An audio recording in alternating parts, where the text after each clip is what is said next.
The transport ship Mercy of Dawn drifted slowly along the outer edge of the abandoned asteroid colony of Virex 9. To most travelers, the place looked like nothing more than a graveyard of broken metal and forgotten dreams. Rusted docking arms floated in silence. Cracked windows reflected the cold stars. Emergency lights blinked weakly through layers of dust. But to Daniel Carter, it looked like opportunity.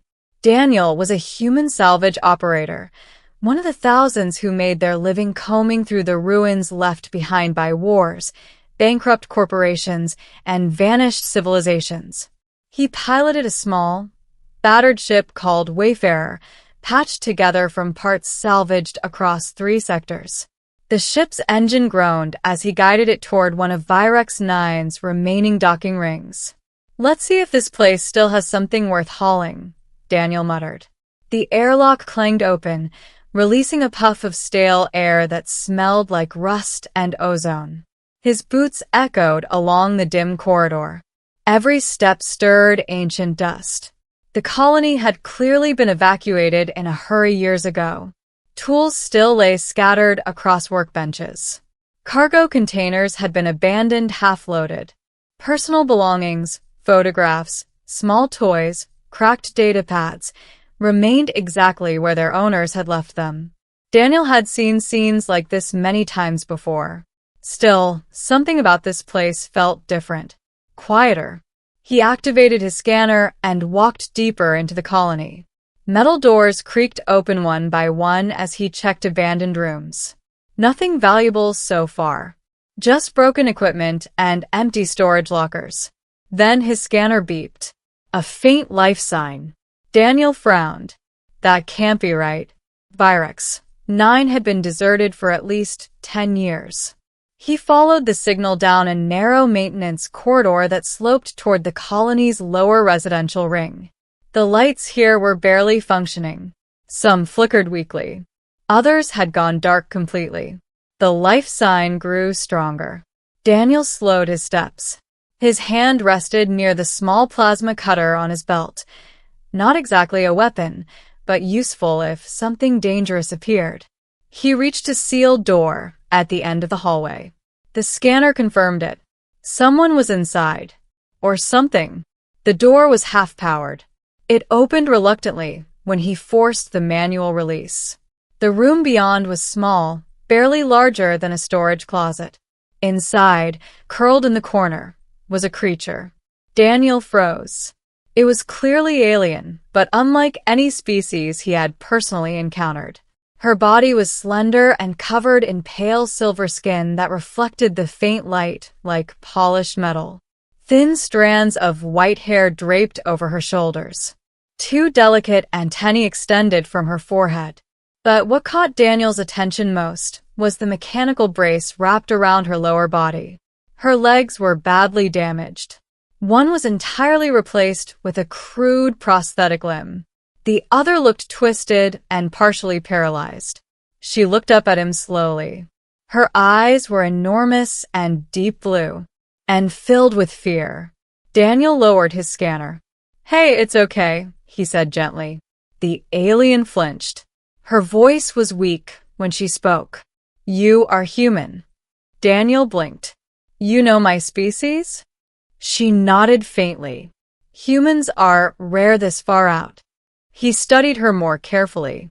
She was thin, far too thin. Her movements were slow, exhausted. "How long have you been here?" he asked. She hesitated. 7 cycles. Daniel did the math quickly. 7 years. His stomach dropped. 7 years, he repeated. She lowered her gaze.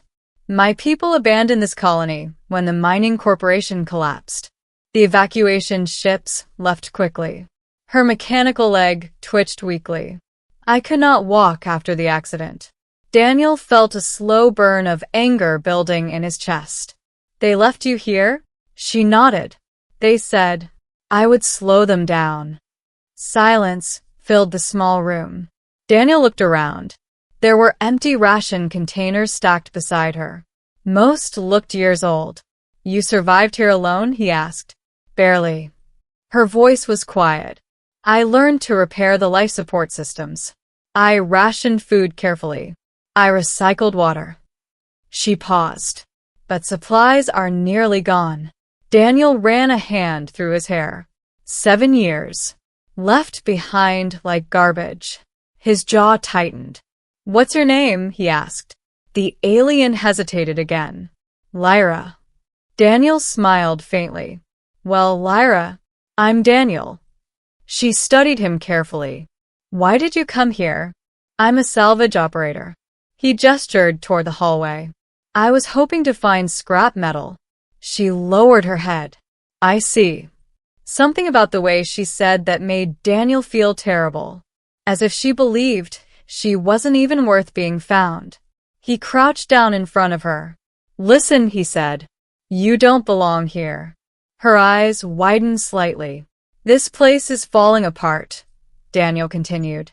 Life support probably won't last much longer. Lyra looked away. I know. So come with me. The words came out naturally, as if there had never been another option. Her head snapped back toward him. Come with you? Daniel nodded. My ship isn't fancy, but it's warm and it is food. She stared at him in disbelief. Why? The question hit him harder than he expected. Because you shouldn't be alone, he said simply. Her hands trembled slightly. I am broken. Daniel glanced at her damaged legs. So what? You do not understand, she whispered. My people value strength and perfection. I am neither. Daniel gave a quiet snort. Well, good thing you're not living with your people anymore. For the first time since he'd arrived, Lyra looked confused. What do you mean? Daniel stood and offered his hand. I mean you're coming with me. She stared at the hand for a long moment, as if it were something impossible. Finally, slowly, she placed her small hand in his. And Daniel gently helped her stand. Getting Lyra back to the Wayfarer took nearly an hour. Her damaged legs made walking painfully slow, and the corridors were cluttered with debris. Several times she stumbled. Each time, Daniel caught her before she fell. You don't have to do this, she said quietly during one of the rests. Daniel glanced at her. Too late. I already decided. But why? He shrugged. Because humans are stubborn like that. She studied him with quiet curiosity. By the time they reached the docking bay, Lyra was clearly exhausted. Daniel helped her into the ship and guided her to one of the passenger seats. The interior of the Wayfarer was cramped but cozy. Pipes ran along the walls. Tools hung from magnetic racks. A small cooking station sat beside the navigation console. Lyra looked around slowly. This is your home? Yep. It is very small. Daniel laughed. Hey, it's bigger than that closet you were living in. She didn't argue. Instead, she watched as Daniel opened a storage cabinet and pulled out a ration pack. He handed it to her. Lyra stared at it cautiously. You can eat it, he said. Humans use universal nutrient packs. Most species can digest them. She carefully opened the container. Inside was a simple meal, protein paste, vegetables, and nutrient broth. Lyra took a small bite. Then another. Then she suddenly began eating faster. Daniel pretended not to notice how desperate she looked. After several minutes, she finally slowed down. I apologize, she said softly. For what? I have not eaten this much in years. Daniel leaned against the wall. Don't apologize. You're safe now. She looked up at him. Safe. The word sounded unfamiliar to her. Daniel rubbed the back of his neck. First thing tomorrow, we'll head to a medical station. She shook her head immediately. No. Daniel frowned. Why not? Medical treatment is expensive. I cannot repay you. Daniel stared at her. Then he burst out laughing. Lyra blinked in confusion. Did I say anything about payment? But, Lyra, he said firmly, you're not cargo. Her antennae twitched slightly. You are helping me for nothing? Daniel shrugged again. That's kind of our thing. She tilted her head. What is? Helping people. Lyra looked thoughtful. My people would not understand that. Daniel smiled slightly. Yeah. Humans are weird like that. 3 weeks later, the Wayfarer arrived at the Frontier Medical Station on Epsilon Gate. The doctors there were stunned by Lyra's condition. Years of untreated injuries, damaged nerves, improperly installed prosthetics. But they also had good news. Much of the damage could be repaired. The surgery would take time, and multiple procedures. But Lyra would walk again. When the doctor said that, Lyra simply stared at the floor in silence. Daniel gently nudged her shoulder. Hey. Slowly, she looked up. Her eyes were wet. I thought I would never walk again. Daniel grinned. Good thing you met a stubborn human. Months passed. Lyra remained at the station while doctors repaired her legs and upgraded her prosthetic systems. Daniel visited every week. Sometimes he brought food. Sometimes strange souvenirs from his salvage runs. Sometimes he just sat and talked. Lyra slowly grew stronger. She learned to walk again. At first with support, then with crutches. Eventually on her own. But the biggest change wasn't physical. It was emotional.